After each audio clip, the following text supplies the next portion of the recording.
antibiótico, primero tenemos que saber qué son o quiénes son las bacterias, o sea, quiénes vamos a matar, ¿no es cierto? Es como un asesino contratado, ¿no? Un matón. Primero tiene que saber a quién va a matar, tiene que estudiarlo, ¿no? Asesino contratado. ¿A qué hora va? contratado. ¿Por dónde va? ¿Qué hace todos los días? ¿No? Y una vez estudiado ya lo mata, pues, directo, ¿no? Lo mismo acá, primero tenemos que conocer las bacterias si queremos saber cómo vamos a usar bien los antibióticos. Es facilito lo de las bacterias porque ustedes ya lo saben de la parte de microbiología que han llevado en segundo año, habitualmente se lleva ahí, ¿no? O en tercer y cuarto semestre, lo que llevan por semestre en su carrera. Hay bacterias que se pueden clasificar por su metabolismo, que son aeróbicas y otras son anaeróbicas. ¿Qué quiere decir eso? Que algunas usan o utilizan el oxígeno como sustrato para metabolizar y otras no. Pueden usar la glucosa u otras cosas, esas son las anaeróbicas. Según, también las podemos clasificar por su forma. Las bacterias tienen forma, y eso lo vemos en la tinción de Gram, ¿no?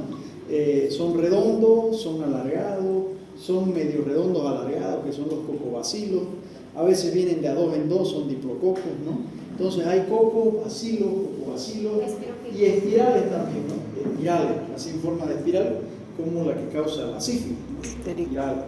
O también el Helicobacter pylori, el Campylobacter, son espirales, ¿no? Pero si nosotros queremos saber quiénes son, se puede ver cómo captan el color, porque eso es una propiedad que ellas tienen dependiendo de cómo es su pared celular. Hay paredes celulares que captan mejor el color, esos son los gram positivos, y hay otras que no captan el primer colorante, que es el colorante más oscuro, y esos son los gram negativos, se tienen más de rosaditos, ¿no? Entonces los tenemos gram positivos y gram negativos también. Bueno, ¿quiénes son entonces esos amigos? Si vemos por su metabolismo que son bacterias aerobias, o sea que metabolizan el oxígeno, que son gram positivas porque la tinción de gram la captan, ¿no? ¿Qué color son las gram positivas? Negras, azules. Son más lilas, azules. No azules así, sino color lila, como hay color lila. Pero son más azules. Las gram negativas son las rosaditas. Entonces, si son gram positivas aerobias y son redondas, son los cocos. Pero ellos tienen algunas reacciones bioquímicas que las difieren. Eso es lo que hacen los bioquímicos, ¿no? Que nosotros un poco tenemos que saber para que no nos engañen, ¿no? Entonces hay algunos que son catalasas positivas y otros que son catalasas negativas, son enzimas esas, ¿no? Catalizadoras. Las que son catalasas positivas son las del grupo de los estáfilos, los estafilococos. Ahí tenemos algunos importantes como el aureus, el epidermidis y el saprofítico. Debajo de aquellos vienen subfamilias de estafilococos, pero la que más nos interesa es el estafilococo aureus, porque ese es el que produce infecciones generalmente. Puede ser o debería ser naturalmente sensible a la meticilina y a la oxacilina, pero a veces se vuelve resistente y entonces entramos en conflictos porque necesitamos usar antibióticos del mejor espectro, ¿no? El epidermidis y el saprofítico habitualmente son sensibles a antibióticos betalactámicos, penicilina, entonces no nos generan mucho problema. Los que son catalasas negativas son los estreptos, ¿no? Entonces el nombre de estáfilo y estrepto viene de cómo se agrupan ellos. Estrepto quiere decir cadenas de coco, así en cadena, y estáfilo significa, ¿qué significa? Estáfilo, racimo, como de uva. De uva, ustedes ¿no? conocen la uva, en carnaval es común, ahora hay época de uva, ¿no? ¿Sí? El racimo, esos son los estáfilos y los estreptos en cadena. Los estreptos los tenemos según cómo hemolizan el agar, sangre. Algunos son alfa hemolíticos, otros son beta hemolíticos y otros son gamma hemolíticos. ¿Cuál es la diferencia? Los que son alfa quiere decir que hemolizan parcialmente la zona del agar donde ellos están ahí creciendo. Los que son beta hemolíticos, los del medio, esos hemolizan totalmente la zona del agar, ¿no? Son los más agresivos y los más peligrosos. Y por último tenemos los que son alfa hemolíticos, como el Streptococcus bovis, que los gamma hemolíticos, esos no hemolizan nada. O sea, la colonia está ahí y el agar está intacto, íntegro, entonces no hemolizan nada. ¿Cuáles nos interesan entonces de aquí? En los alfa hemolíticos nos interesa principalmente el Pneumoniae, porque el Streptococcus pneumoniae viene a ser el agente etiológico más común de las neumonías y también de las meningitis bacterianas. Entonces ese nos interesa conocer. Del grupo de los beta-hemolíticos nos interesa el Piógenes. No se olviden que hubo el otro día un brote epidémico, ¿no? Que está en estudio si fue brote o no de algunos casos en niños, pero claro que tuvieron síndrome tóxico. El síndrome de shock tóxico puede darse por el estrepto o por los estáfilos también, cualquiera de los dos dan, porque eso depende de las exotoxinas que tienen, que son tipo A y B, son toxinas que están en la pared externa. Los dos grupos los tienen, pero lamentablemente acá se vio que fue por el Streptococcus pneumoniae o el Streptococcus pyogenes, que es beta-hemolítico, ¿no? Ahora, el Streptococcus pyogenes tiene otros tipos de toxinas como el ástotam, la antistreptolicina, y entonces al tener exotoxinas y endotoxinas, el Streptococcus viene a ser un germen que puede producir necrosis de los tejidos. Entonces es una de las famosas bacterias come carne, al igual que el estáfilo. Estáfilo y estrepto tienen esas toxinas que cuando la infección es en piel y partes blandas, penetran tanto que pueden llegar a destruir la fascia muscular, hacer la fascitis, ¿no? Entonces ese es el peligro de este tipo de gérmenes, ¿no? Pero ustedes ven que al final están los enterococos. Esos son bien complicados, son unas bacterias bien malditas, ¿no? Unos son los enterococcus fecalis y otros son los faecium o physium, que le dicen, ¿no? Pero son faecium. Los enterococcus fecalis, que están habitualmente en el tracto intestinal distal, en la S, a veces producen infecciones graves. La gran ventaja es que los enterococos fecales especialmente son naturalmente sensibles a la ampicilina, entonces podemos matarlo con un antibiótico simple, ¿no? El problema está con el faecium o el physium. Los faecium se han vuelto muy resistentes últimamente a las penicilinas y no nos queda más a veces que tratarlos con vancomicina, a veces con daptomicina, a veces con linezolida, o sea, cada vez se van haciendo más resistentes los faecium. Cuando ustedes vean un cultivo, que a veces puede ser un urocultivo, un coprocultivo, un cultivo de herida, si ven faecium, medio complicado. Hay que tomar bien con pinzas la cuestión del antibiograma, que ese es un tema aparte, la interpretación del antibiograma, porque lamentablemente en Bolivia, en nuestro medio, trabajamos con un método manual que, si bien es bueno, pero es de la época de mi abuelo, el método de Kirby-Bauer por difusión de disco, ¿no? Entonces, todos los laboratorios trabajan con eso, no está bien, porque ahora es como si ustedes vayan a la guerra contra Estados Unidos y se lleven un fusil de esos con lo que hace uno. ¿Quién ha hecho cuartel, servicio militar? Aquí en Bolivia, ¿nadie? Yo he hecho cuartel. Tenemos los dos tipos de fusiles, los FAL y los FAP. El FAP significa fusil de asalto pesado, pesadísimo en primer lugar, y se te tranca, entonces no dispara, ¿sí? Y el FAL es livianito, fusil de asalto liviano, carga mejor, es livianito, pero eso ante una M16, ya es antiguo, ante un arma sofisticada, estás yendo pues como a pelear con tu palo, ¿no? Es lo mismo, nos pasa con los cultivos y antibiograma. Aquí ahorita nosotros estamos peleando contra las bacterias con nuestro palo y así a oscuras, todavía ciegas, porque nos mandan los cultivos de cualquier cosa con el método de Kirby-Bauer y nos mandan una montonera de antibióticos que pueden ser sensibles o a veces ninguno, pero yo no conozco cuál es la concentración inhibitoria mínima, el zinc o la VIM o la MIC que se llaman, no conozco, y tampoco hacen pruebas de genotipificación de bacterias. O sea, yo digamos quisiera saber esa bacteria que me dicen, digamos, Escherichia coli, ¿qué tipo de mecanismo de resistencia tiene? BLE, muy bien. De esas BLE, beta-lactamasas de espectro extendido, ¿cuáles genes tienen en las BLE? Porque depende de los genes para saber qué antibióticos puedo y no puedo usar. Mucho peor si son productoras de carbapenemasa, ¿no? Que ahí tenemos NDM, KPC y OXA, porque en esos tres tipos de carbapenemasa, los genes son muy importantes. Acuérdense que hay genes de resistencia muy fuertes, que si yo no sé la genotipificación, el antibiograma me puede decir sensible a tal antibiótico y sin embargo al tener esos genes no lo puedo usar por más de que sea sensible en teoría. Entonces estamos trabajando a ciega, por eso es que nosotros tenemos que conocer bien qué bacterias hay en qué lugares para más o menos en base a eso y nuestra epidemiología local matarla. Lamentablemente no tenemos datos de la epidemiología local, aunque yo después de este tema les voy a dar inmediatamente lo de resistencia, ¿no? Que tengo algunos datos del año pasado, La vigilancia que se hace a través del sistema UNED, que es un sistema informático que todos los laboratorios deben informar ahí, pero tenemos pocos datos en relación a Chile, a Brasil, por ejemplo, a la Argentina, que nos dan pues fuera en eso, ¿no? Por ejemplo, vos vas a la Argentina, nadie te da un antibiograma que no sea automatizado, con concentraciones inhibitorias mínimas y con genotipificación de genes. Entonces vos decís, está fácil, mucho más fácil. En cambio aquí es difícil. Por eso es que el prescribir antibióticos no debería ser para cualquier médico. Es como quimioterapia, ¿no? Si yo te digo vas a usar vincristina, ¿usaría? No. Yo no soy oncólogo. No es. Entonces no, porque yo no soy oncólogo. Entonces, pero sin embargo viene el traumatólogo, el cirujano y te dice, vas a usar imipenem. Y vos dices, ya, pero él no es infectólogo ni médico clínico. Entonces, por ahí va la fiebre.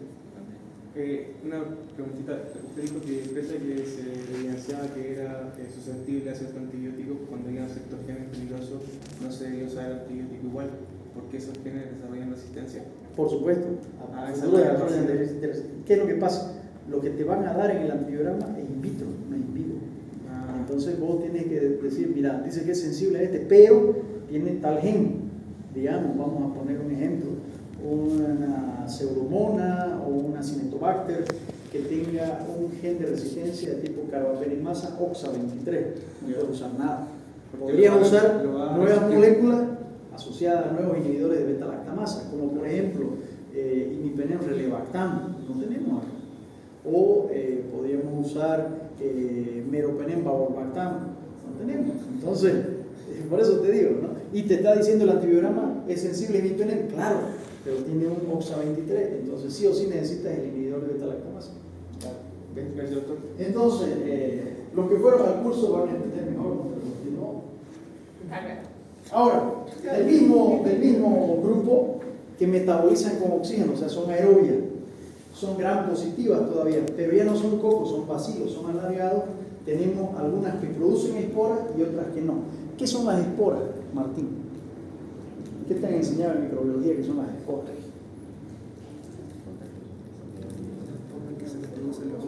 ¿Qué son las esporas?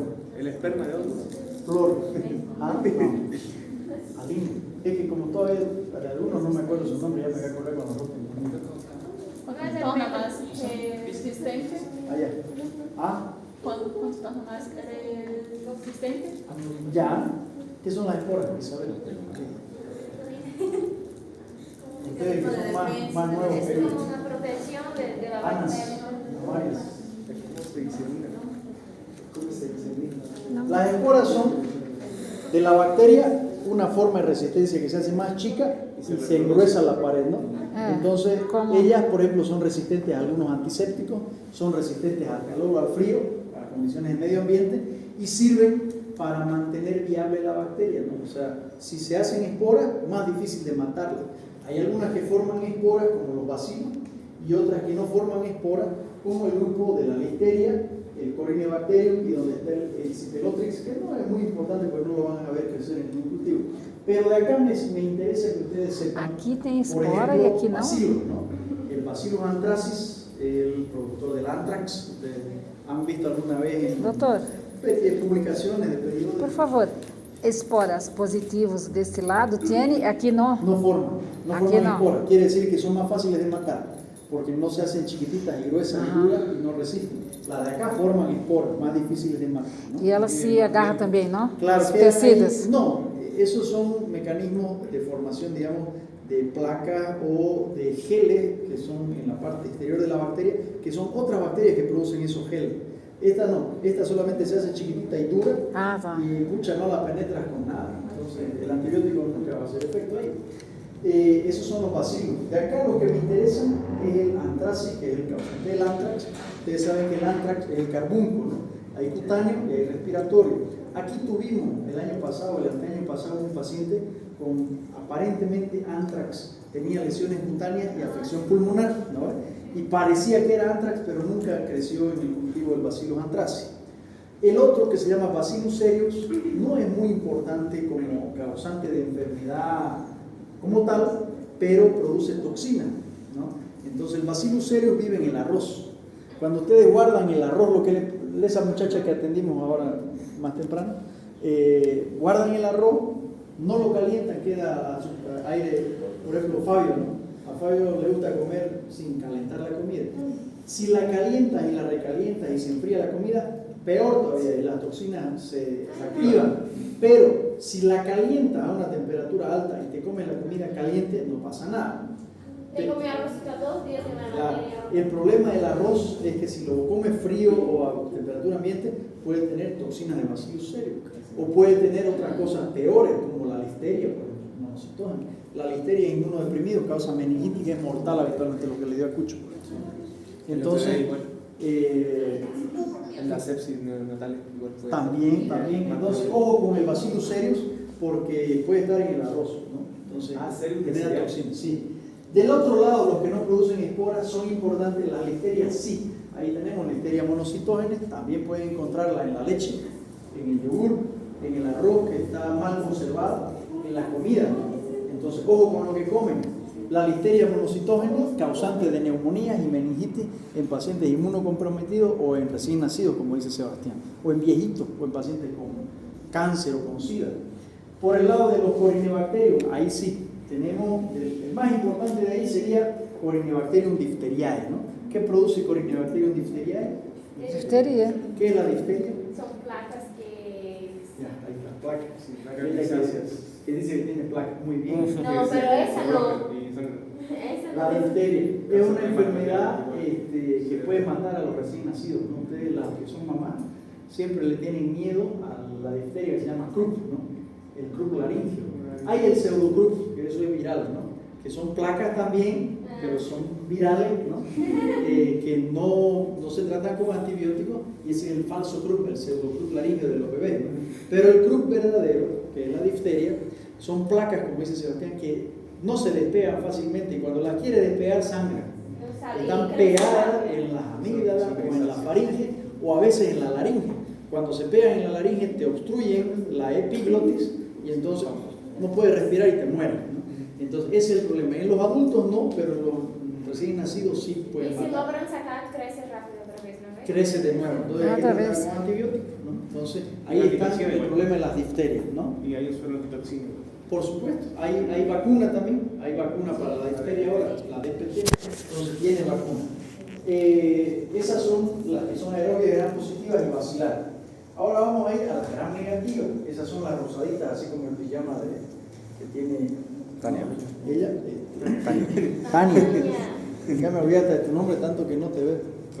Entonces, Tania, ese color de pijama, esos son gram negativos, por si acaso, ¿no? Hay coco, hay bacilo, hay cocobacilo. Vamos a hablar de los cocos. Los cocos que son gram negativos, pero que metabolizan con aire, con oxígeno, están las Neisseria y están las Moraxella.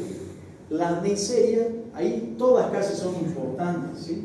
Porque tenemos la Neisseria gonorrhoeae, la Neisseria meningitidis y otras Neisserias menos comunes que pueden salir en los cultivos.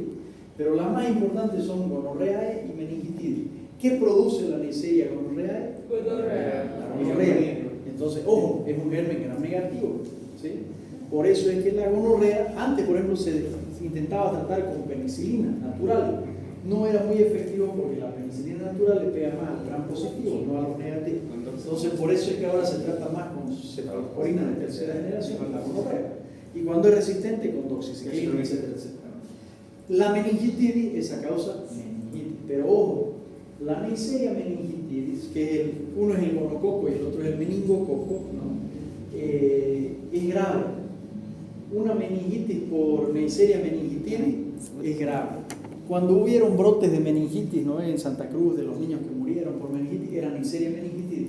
No era un estreptococo pneumoniae, no era. Entonces era un meningococo, que es la Neisseria meningitidis. Son gérmenes gram negativos, coco, diplococo.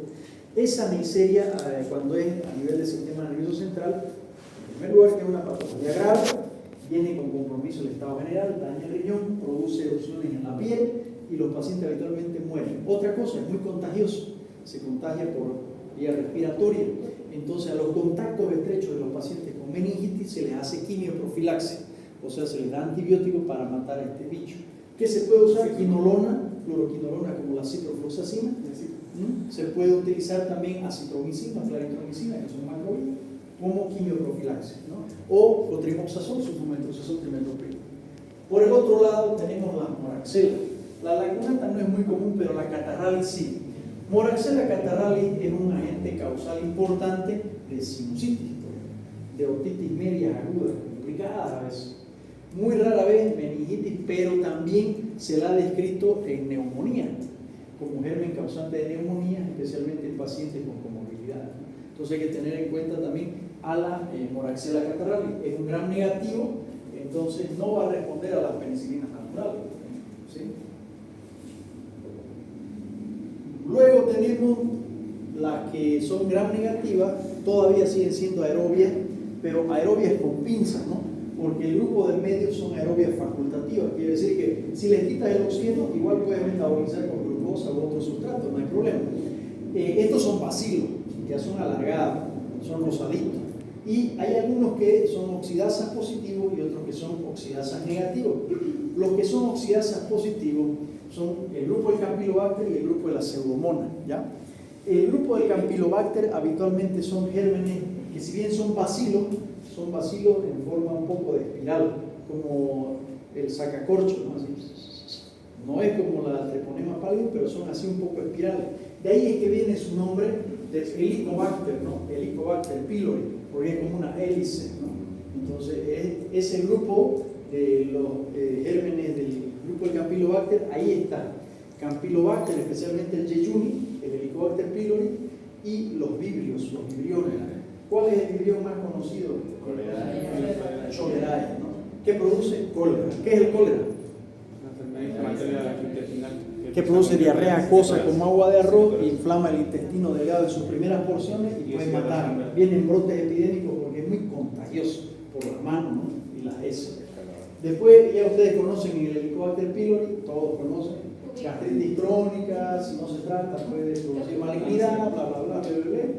Campylobacter yeyuni, ese por ejemplo está en el yeyuno, pero sin embargo, para que ustedes lo sepan, que es pregunta de residencia también, es el agente causal más común de gastroenteritis del adulto. Jovem, ¿no? Por si acaso, por encima de salmonelas, de las shigella, no. El más común es Campylobacter yeyuni. Pero ¿por qué nunca lo identifican? Porque nunca se piden coprocultivos en una gastroenteritis. Uno. Dos, porque todas las gastroenteritis les dan ciprofloxacina, les dan cotrimoxazol y muere con esos antibióticos esa bacteria. Entonces es subdiagnosticada, pero es el agente común más importante en las gastroenteritis del adulto, ¿no? Ese es el que predomina. Del otro lado, los que son también oxidasas positivas, el grupo de la Pseudomonas, las Eikenella, ahí tenemos Acinetobacter, Stenotrophomonas, todas son importantes menos las de abajo, que salen poco en los cultivos, esta de abajo. La importante aquí es Pseudomonas, Acinetobacter y Stenotrophomonas. Ojo con eso, ¿no? ¿Por qué les digo ojo? Porque son las bacterias más difíciles de tratar, o sea, son las más resistentes según la OMS. ¿Por qué son las más resistentes? Los que fueron al curso ya lo saben. Tienen todos los mecanismos de resistencia que puede tener una bacteria. ¿Cuáles son los mecanismos de resistencia de las bacterias? ¿No ven? Vamos a decir, si este es un bacilo, aquí está su núcleo. Entonces, miren, uno tiene impermeabilización de los sitios, de los poros, o sea, los poros por donde se hace el intercambio de sustancias se impermeabilizan, no entra el antibiótico. Dos, cambio de sitios de unión de los PVPs. Los PVP son proteínas fijadoras de antibióticos, ¿no? Entonces, el antibiótico que tiene que venir así, porque va a, como les digo, encajar perfectamente ahí, cambian el sitio de unión y lo vuelven plano, digamos. Entonces nunca va a encajar el antibiótico, cambio en los sitios de unión. Digamos que el antibiótico logra penetrar, pero acá adentro tienen bombas de flujo, entonces antes de que el antibiótico pueda metabolizarse lo botan. Es como al que no te gusta, no te cae, llega a tu casa y lo sacas rapidito, ¿no? Chao, ya me estoy yendo, vamos, acompañame, y lo sacas. Ni siquiera te puedes sentar. Entonces, lo mismo le pasa al antibiótico. Otra cosa, Si el antibiótico ya puede quedarse en la bacteria e ir metabolizando, tiene beta-lactamasa, enzimas, ¿no? ¿Un virus? No, son anuncios. Entonces, enzimas que bloquean a los antibióticos. Entonces, por ahí va la cosa. Y por último, tiene resistencia plasmídica. Esto que ven ustedes aquí es un plásmido, que es información genética extranuclear, que confiere resistencia a otras bacterias también. Entonces, ¿qué quiere decir? Si en un cultivo de un tejido hay pseudomonas, cimeto o estenotrophomonas, puede haber una Klebsiella, que está acá, una Klebsiella pneumoniae, que no tiene tantos mecanismos de resistencia, pero puede ganar mecanismos de resistencia por este plásmido que la otra bacteria le puede transferir. Entonces, son un problema grande, porque aparte que las enzimas que producen no son simples beta-lactamasa, son carbapenemasa y metalo-beta-lactamasa, que son las más difíciles de tratar, ¿sí? Entonces, Pseudomonas, Acinetobacter y Estenotrophomonas tienen todos los mecanismos de resistencia, pero no son virulentas ellas igual, o sea, las tres no son igual de virulentas.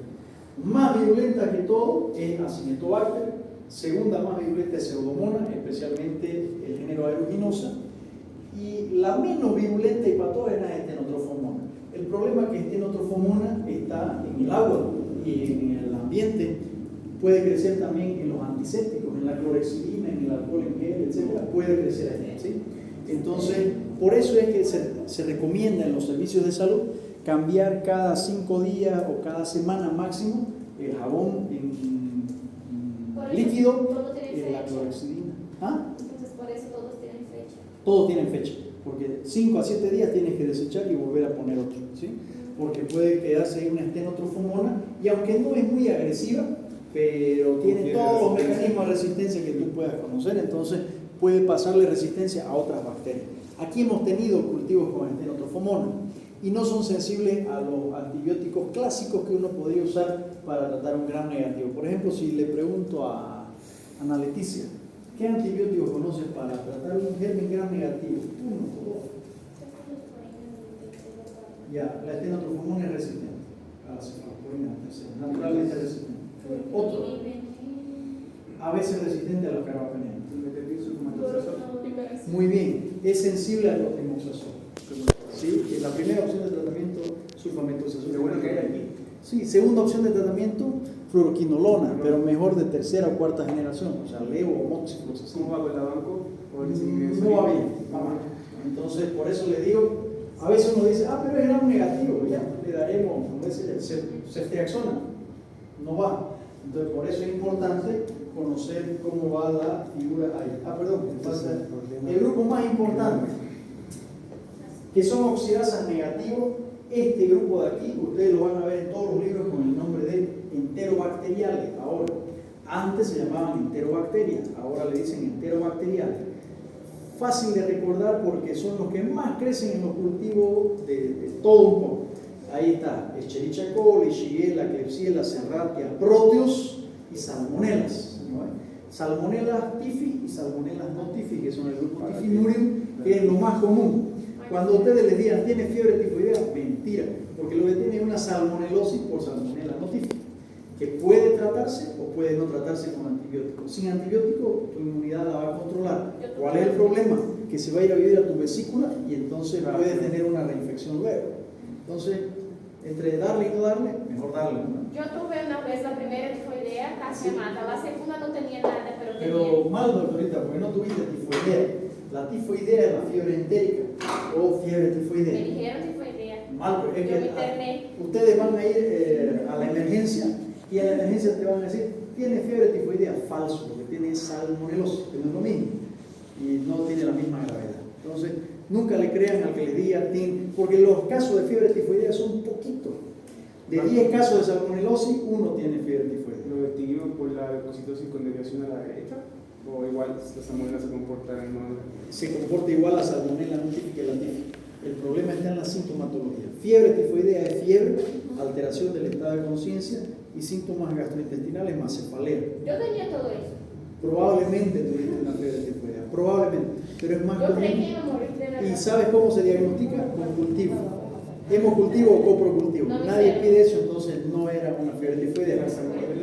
La reacción de Vidal no es un estudio de laboratorio que sea válido para diagnosticar salmonela, para nada. Yo tenía 40 de fiebre. Bueno, de repente tenía otra bacteria, o sea, quién sabe, de repente un campylobacter. No sé. ¿Te dieron el tratamiento Me antibiótico? dieron Igual. de todo. Estuve internada, fue una desgracia. Doctor, ¿la salmonela produce igual la misma clínica? Sí, por supuesto, pero la salmonelosis leve, en sí ¿eh? viene sin fiebre, Sí, fiebre. Más viene leve. con dolor abdominal, diarrea, vómito, náuseas, esas cuestiones que parece una gastroenteritis común, ¿no? Perfecto. Ahora, en ese grupo están, entonces no se olviden, Escherichia coli, Shigella, Klebsiella, Proteus serratia, Salmonella. Proteus, agente causal de infecciones urinarias en los niños, Sí. o el segundo agente causal de infecciones urinarias en el adulto. Escherichia coli, ya ustedes saben, La K1. la primera causa de infecciones urinarias altas y bajas en el adulto. Shigella, colitis, parecido a la mediasis, pero por bacterias, más agresiva y con fiebre. Y Klebsiella, bueno, ahí tenemos, Klebsiella hay en pulmones, Klebsiella puede haber en el sistema nervioso central, Klebsiella puede haber en infecciones gastrointestinales, infecciones de piel y tejido blando y huesos también. Yo tengo una paciente que ahora la vi, tenía Klebsiella pneumonia en la tibia, pero ya se curó y ahora le salió una pseudomonas, pero no aeruginosa, una pseudomonas púntida en el fémur. Igual la vamos a tratar porque está la pseudomonas ahí, ¿no? Entonces, ese grupo enterobacteriales, no se olviden, la Klebsiella muy resistente, productora de BLE o a veces BLEX, e inclusive también la Klebsiella tiene carbapenemasa, o sea, la KPC es una carbapenemasa de Klebsiella, que se identificó en la Klebsiella por primera vez.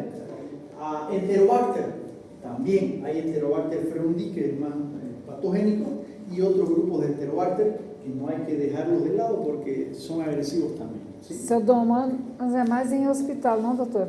Estas tres de aquí, más en el hospital y muy jodidas. Si ustedes la ven, llámenlo al inspector nomás porque va a ser complicado el tratamiento. Platita para el doctor Dennis. ¿Cómo? Platita para el doctor Dennis. Ya, veo. Entonces, aerobia, ¿no? Todavía que metabolizan con oxígeno, que son gran negativos, pero son cocobacilos, o sea, no son ni cocos ni bacilos, son entre los dos. Ahí tenemos a Haemophilus, Bordetella y Bruselas. ¿sí? El grupo de los haemófilos, ¿cuáles son importantes? La Haemophilus influenzae. ¿ah? No es el virus de la influenza, ¿no? Es una bacteria que produce ¿qué? El Haemophilus influenza. Puede producir meningitis, neumonía, otitis, sinusitis, infecciones de vía respiratoria alta, Haemophilus influenzae. Tipo B. ¿Tenemos vacunas para Haemophilus influenza? Sí. Del grupo B, sí, tenemos. Entonces es inmunoprevenible. De acá es importante, Haemophilus ducrei. ¿Qué produce Haemophilus ducrei? Síndrome do quê?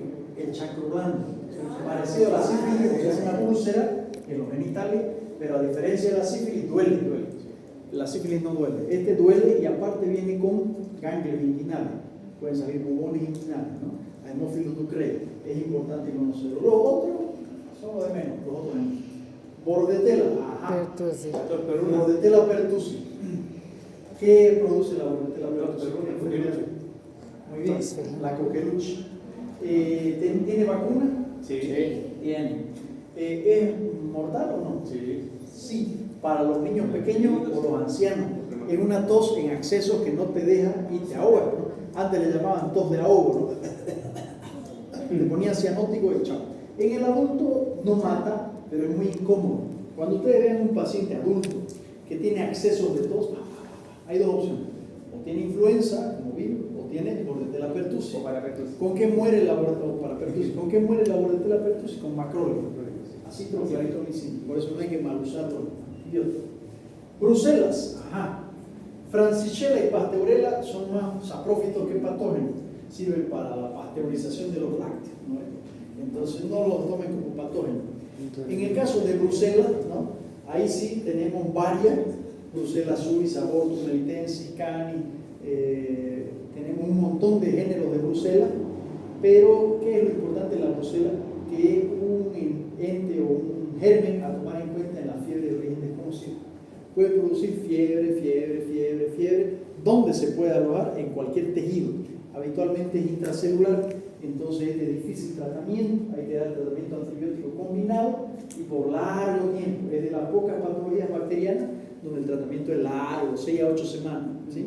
Entonces, yo he visto brucelosis en vértebras, columna vertebral, he visto brucelosis en mama, en las mujeres, en los pechos, ¿no? He visto brucelosis en produciendo bacteriemia en torrente sanguíneo, brucelosis. He visto brucelosis en el sistema nervioso central, ¿no? ¿Quiénes están más susceptibles a contraer la brucelosis? Los veterinarios o la gente que trabaja con ganado vacuno, los ganaderos, ¿no? Que toman leche sin hervir de la mama de la vaca, ¿no?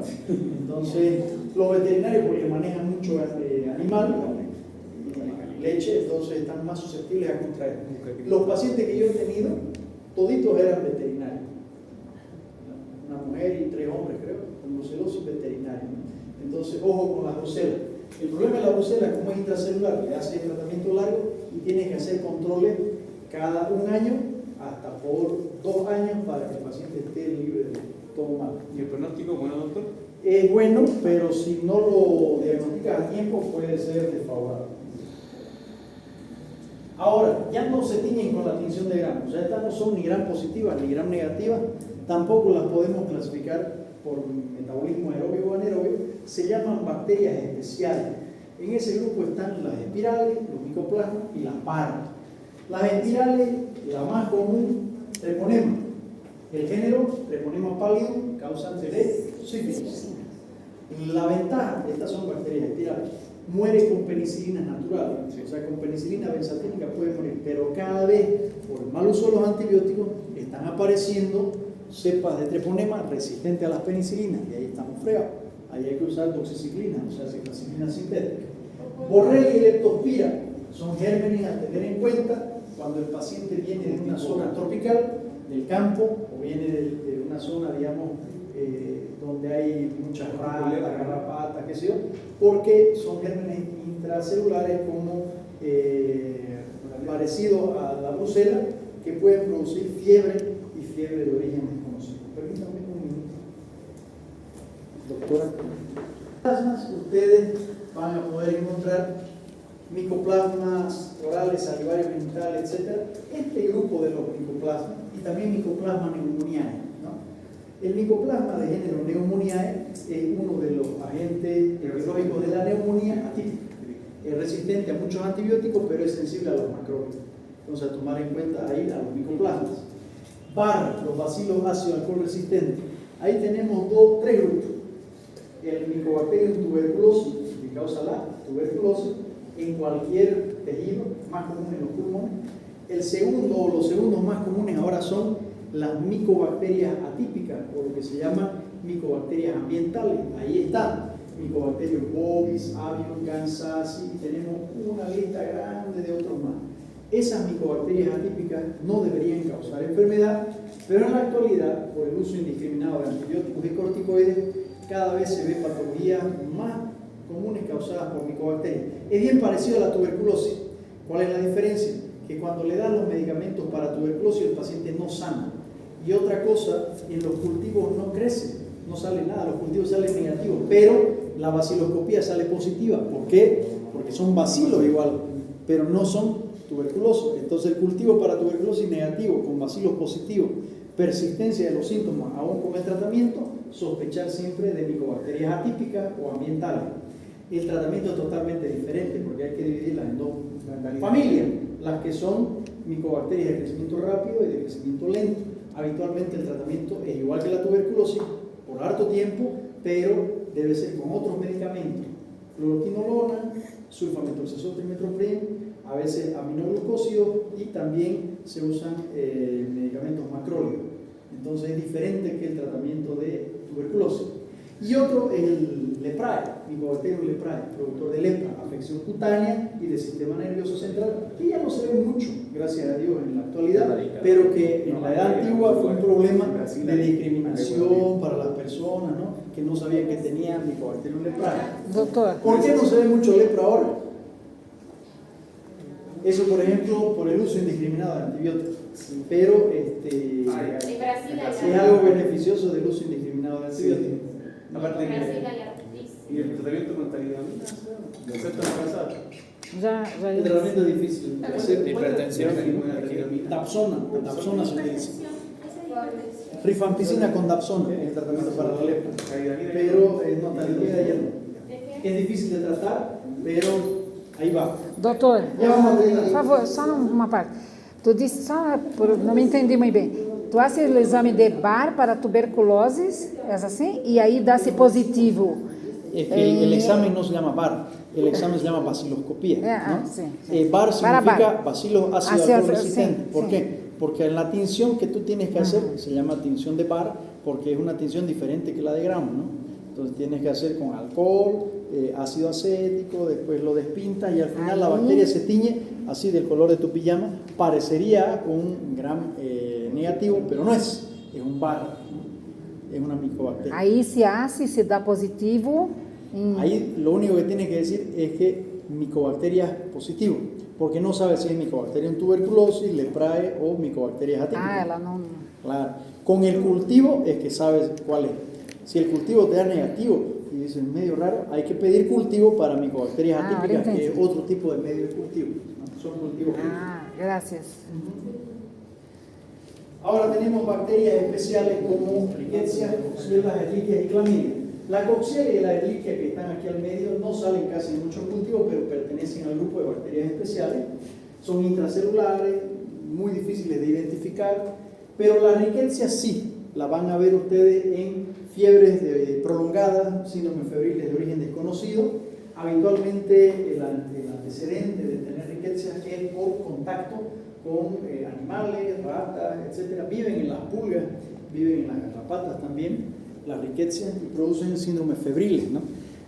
No es muy común en nuestro medio la Rickettsia, pero puede haber, entonces es un tipo de diagnóstico diferencial. No es fácil cultivarla, se las diagnostica por métodos indirectos, ya sea por serología, pero ahora tenemos la biología molecular, el PCR, podemos identificarlas así.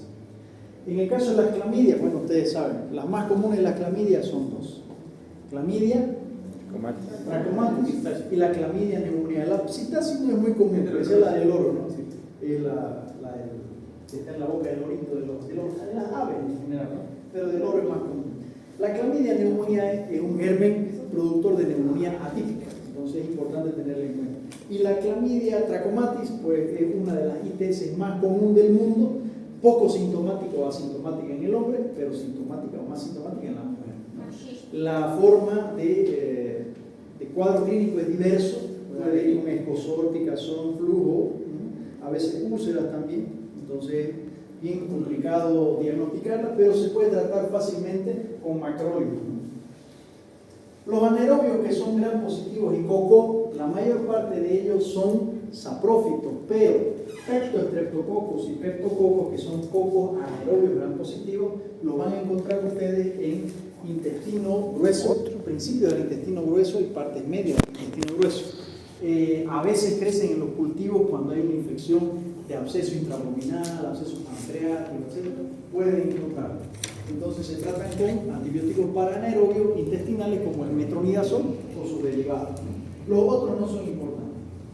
Y por último, por penúltimo tenemos los anaerobios que son gram positivos pero son bacilos. Hay algunos que forman esporas y otros que no forman esporas.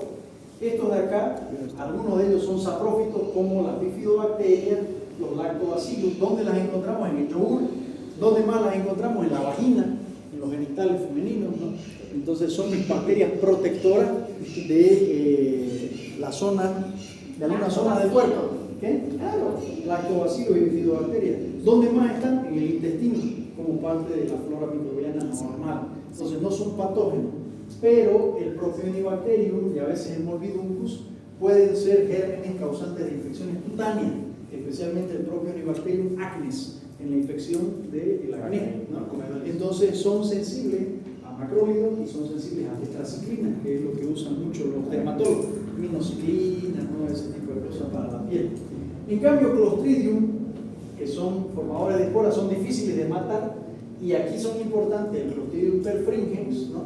Que produce gangrena gaseosa, o sea, fascitis necrotizante de los tejidos, es difícil de matar y aquí sí a veces hay que utilizar clindamicina. ¿Por qué? Porque la clindamicina, esa lincosamina, es un antibiótico propio para tratar anaerobios, pero gram positivos, especialmente productores de toxinas. El Clostridium perfringens produce toxinas, exotoxinas parecidas a las del estrepto que destruyen los tejidos. Entonces ahí sí necesitas usar clindamicina. Clostridium botulinum no es muy agresivo de por sí, pero sí puede producir el botulismo como intoxicación. Lo puedes encontrar en los lácteos, en la comida guardada. Entonces, Clostridium botulinum es importante en las intoxicaciones alimenticias. Y por último tenemos Clostridium difficile y tetani. El tetani, ustedes ya saben, causante de tétanos. Poco visto en la actualidad porque tenemos vacunas. Casi todos ustedes deberían estar vacunados para tétano. Entonces, Clostridium tetani, afección del sistema nervioso, de músculos dorsales, ¿no? Que producen los pistófonos, etc. Y produce necrosis de los tejidos. No se ve muy común ahora en la actualidad. Pero el Clostridium difficile sí. Ahora ya no se llama Clostridium, se llama Clostridioides difficile. Y ese es un germen que nace o crece inducido por el mal uso de antibióticos, uso prolongado de antibióticos, especialmente beta-lactámicos. Penicilina, cefalosporina, carbapenémico, ¿sí? Entonces no es bueno dar muchos antibióticos, pero también es un germen que hay que buscar en inmunodeprimido. Pacientes que reciben terapia con corticoides o inmunosupresores que tengan diarrea persistente, o sea, más de 2 semanas y fiebre, buscar toxinas de Clostridium difficile en ese fecal, A y B. Las 2 toxinas son importantes, la A es más enterotóxica y la B es tóxica para todos los sistemas, o sea, más grave es la toxina B que la toxina A, porque la toxina B daña los tejidos, la toxina A solo el intestino. Entonces, ese germen se trata por 8 a 10 días con otro tipo de antibióticos como la vancomicina y el metronidazol por vía oral, que es lo que estoy tratando a ese paciente de Cosmil, Fabio, el Clostridium difficile, ¿no? Entonces, el Clostridium difficile, tener ojo con eso. Sí. Una pregunta, nosotros teníamos un neonato que estaba con Clostridium difficile. Es muy contagioso, hay que hacer aislamiento de contacto hasta 48 horas después de que pasan los síntomas. Paso para la paciente niña. El doctor Alfaro decía por culpa de ese, le pasaron al paciente. Es muy posible porque es contagiosísimo. O sea, el paciente que tiene Clostridium debe estar aislado en un solo lugar. Y para entrar ahí, ¿cuál es el aislamiento de contacto? ¿Qué medidas se toman para aislamiento de contacto? No, barbijo no. Porque no se Bata, guantes. Cata, guantes y lavado de manos.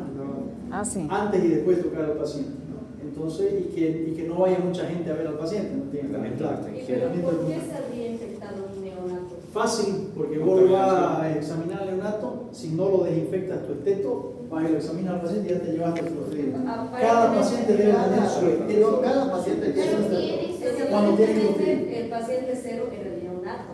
Y sí, pero es que al neonato, ¿quién lo toca? La enfermera, el médico de turno, viene la neonatóloga, sale, le da la mano a él, ya le pasó el Clostridium. A él no le va a dar diarrea por Clostridium porque es inmunocompetente, fuerte, deportista. Él va con su mano, agarra a otro paciente de sala que está con la inmunidad comprometida y ya está con Clostridium, ¿no? Entonces, bien contagioso, hay que tener ojo con los Clostridium, ¿no? Muy bien, y por último tenemos los anaerobios gram negativos COCO. No son importantes como patógenos, son más saprófitos, especialmente la Veillonella y la megaesfera, pero los que sí son patógenos son los bacilos gram negativos anaerobios. Esos viven en el tracto digestivo distal, o sea, en el colon distal. ¿Quiénes son importantes? Bacteroides fragilis, Prebotella, Porphyromonas y Fusobacterias. Los que están más abajo no crecen casi nunca en los cultivos. ¿Dónde lo van a ver eso? En el síndrome Fournier, por ejemplo. ¿Dónde más lo van a ver? En abscesos intraabdominales, en abscesos perineales grandes. Ahí están esos gérmenes. ¿Esos mueren con quién? Con el metronidazol o con clorafenicol o con el clindamicina. Con otros antibióticos no mueren. Solo son sensibles a esos 3 grupos de antibióticos. A veces aminoglucósidos sí, pero en dosis alta. El problema del aminoglucósido en dosis alta, como ya vamos a ver más adelante en los días, es otro tóxico, nefrotóxico y produce bloqueos neuromusculares también periféricos. ¿Cuál? Los aminoglucósidos. Hasta ahí vamos a hacer hoy día. Mañana empezamos ya con antibióticos en sí, principalmente lo que son penicilinas, o sea, beta-lactámicos. Y así vamos a ir avanzando.